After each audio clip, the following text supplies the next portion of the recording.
জীবনে চলার পথে অনেক সময় অনেক কঠিন পরিস্থিতির মুখোমুখি হতে হয় আমাদের। তখন আমরা বুঝতে পারি না আমাদের ঠিক কী করা উচিত।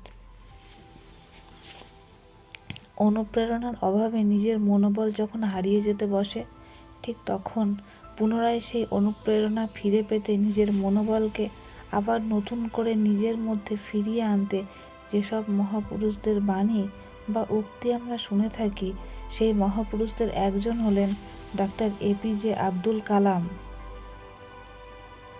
অর্থাৎ আজকের ভিডিওতে আমরা কালাম স্যারের বলা 20টি উল্লেখযোগ্য বাণী বা উক্তি নিয়ে কথা বলবো।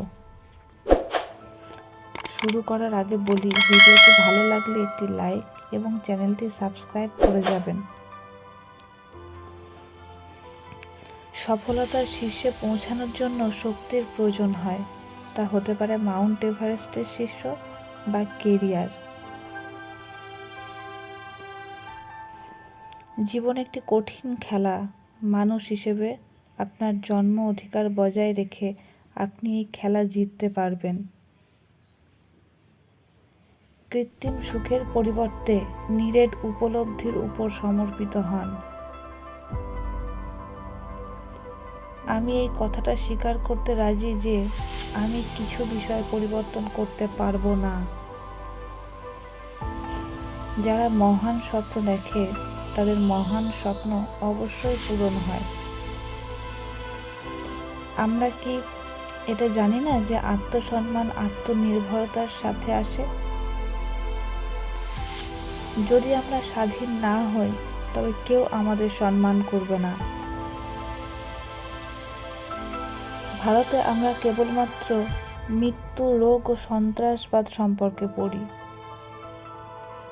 আসুন আজ আমরা বলিদান দিই, যাতে কাল আমাদের সন্তানদের ভবিষ্যৎ ভালো হয়। মানুষের কখনো কখনো কঠিন পরিস্থিতির সম্মুখীন হওয়া উচিত, কারণ তা সফলতার আনন্দ নেওয়ার জন্য জরুরি। কোনো ধর্মে তার অস্তিত্ব বজায় রাখা ও বৃদ্ধি করার জন্য অন্যদের হত্যা অনিবার্য বলা হয়নি। আমাকে বলুন, এখানকার মিডিয়া এত নেতিবাচক কেন? ভারতে আমরা কেন আমাদের সাফল্য ও কৃত্রিম প্রদর্শন করতে লজ্জা পাই? আমরা একটি মহান রাষ্ট্র, আমাদের কাছে অনেক সফলতার কাহিনী আছে, কিন্তু আমরা স্বীকার করি না কেন?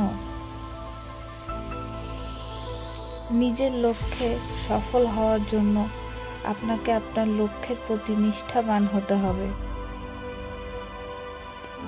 আপনার স্বপ্ন সত্যি হওয়ার আগে আপনাকে স্বপ্ন দেখতে হবে। লক্ষ্য অর্জন না করা পর্যন্ত লড়াই থামিও না। এটাই অদ্বিতীয় তুমি। জীবনে একটা লক্ষ্য তৈরি করো, নিয়মিত জ্ঞান অর্জন করো, কঠিন পরিশ্রম করো এবং মহান লক্ষ্য প্রাপ্ত করার জন্য তৈরি থাকো। ঈশ্বর আমাদের সৃষ্টিকর্তা। তিনি আমাদের মস্তিষ্ক এবং ব্যক্তিত্বের অপরিসীম ক্ষমতা এবং শক্তি দিয়েছেন। ঈশ্বরের প্রার্থনা আমাদের সেই শক্তি বিকশিত করতে সাহায্য করবে।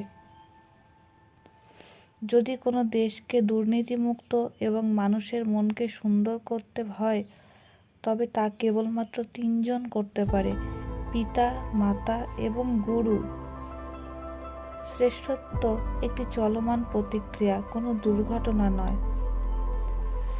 সূর্যের মতো উজ্জ্বল হতে হলে প্রথমে তোমাকে সূর্যের মতো পুড়তে হবে। শিক্ষণ একটি মহান পেশা, যা কোনো ব্যক্তির চরিত্র, ক্ষমতা এবং ভবিষ্যৎকে আকার দেয়। যদি মানুষ আমাকে একজন ভালো শিক্ষক রূপে মনে করেন, তবে তা আমার জন্য সবথেকে সম্মানজনক হবে। আজকের ভিডিওটি এ পর্যন্তই। বাকি উক্তিগুলি থাকছে পরবর্তী ভিডিওতে। যারা ভিডিওটি দেখলেন, ভালো লাগলে অবশ্যই একটি লাইক এবং চ্যানেলটি সাবস্ক্রাইব করে যাবেন।